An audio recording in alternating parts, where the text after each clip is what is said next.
So you want to know about property tax delinquent sales. Well, this is Attorney Bob Diamond, and you, my friend, are in luck because I've been buying at these sales for many years, and I'm here to give you the lowdown. And be sure to stay on until the end, because at the end, I'm going to show you a secondary way to make money at these sales that is going to blow you away. And as an added bonus, I'm going to show you a way to buy properties without ever having to go to an auction. Much simpler, just get lists of properties, you just pick out the ones you want and get them. So you're absolutely going to love that. So let's get right into it.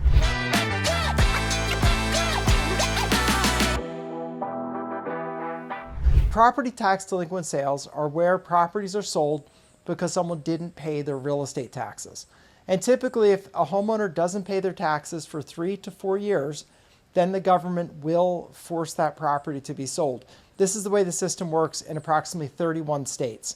And just for you, because I love you for coming on this channel, I'm going to put a PDF link down below where you can get a list of the states that offer tax deed sales. And that's where you can buy properties at the tax sale. Because it's not all states, and I don't want you running around looking in a state that they don't have it. So down below you'll see that PDF. You can go get that. It's completely free. It's my research that I did, and you're welcome to it. So anyway, so assuming you're in one of those states, how does this sale work? Well, what happens is they're going to publish the list of properties to be sold 30 to 45 days in advance of the auction. Those are typically available online absolutely for free from the agency that's auctioning off the properties. Check first with the tax collector's office, see if it's on that website.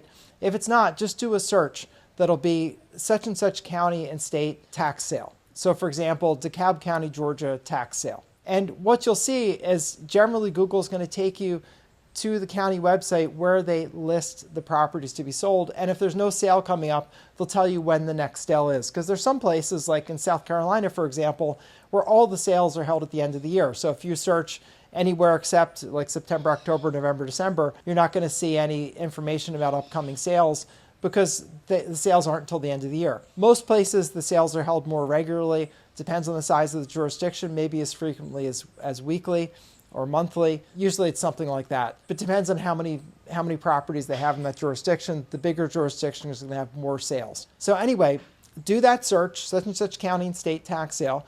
That's going to get you the list. Really exciting. I used to buy in Montgomery County, Pennsylvania. That list was a once-a-year sale. Typically I have 3,000 to 3,500 properties on it. It was great. It was a total bonanza for us as buyers. We get some amazing deals there.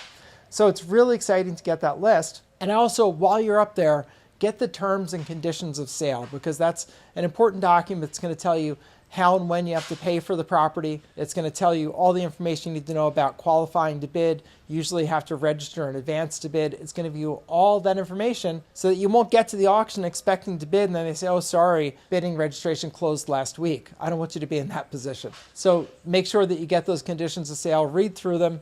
That way you'll understand how payment is to be made and when, how you register, what you have to do in order to bid. Not complicated, but make sure you get it in advance. So now you have the list. What do you do next? It's very exciting, right? So first thing is just print the list out and cross off areas you're not interested in. For me, it was always places that were too far. Like Montgomery County is fairly large, and I'd have places that were an hour away from my house. And I'm like, I don't want to drive all the way up there. I don't want to buy a house to renovate and then have to drive an hour each way back and forth every day while I'm renovating it. So I'll limit myself geographically to a smaller part of the county. That's smart. You should do that. So anyway, pick out the areas you like and then start doing electronic due diligence. Really simple. It's a fancy word for look it up on Google Maps and take a look, take the little man, put him on the street.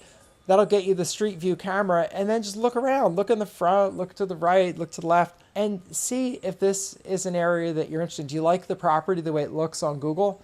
Now, of course, Google doesn't take pictures every day, so that picture may be a year out of date, but still, is it something that you would be interested in if it were like it is today? If so, keep that one. If it's not interesting, just cross it off, get rid of it. So that way you're going to winnow down the list. Now, starting about 5 days prior to the auction, pull the list again.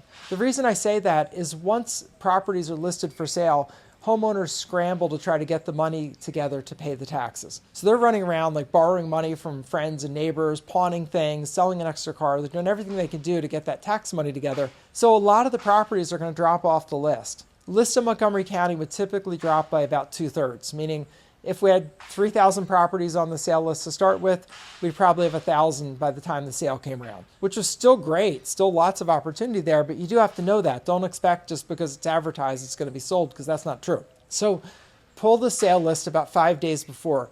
The county, bless them, will have crossed off properties where someone took care of it. They paid the taxes or they filed a bankruptcy. They're doing something. So anyway, those are gone. Don't worry about those. The ones that are remaining, obviously transcribe the places you're interested in. Say, all right, these are ones I'm still interested in even after looking on Google Street View. Then you're going to get in your car and start driving the properties. And just do it by area. What I would do is I would pick a couple of zip codes and then drive those areas. And then the next day pick another couple zip codes and drive those areas.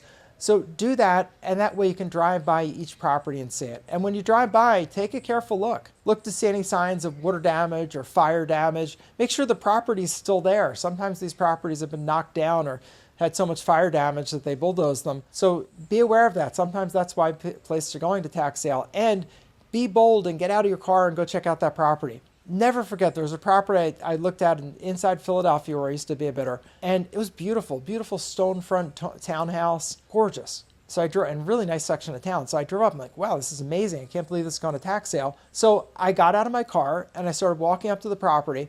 And then as you're walking up, you want to kind of glance in the windows, see what you can see. And I'm glancing, I'm like, I see sky through that window. So I turned, went over to the window and looked up.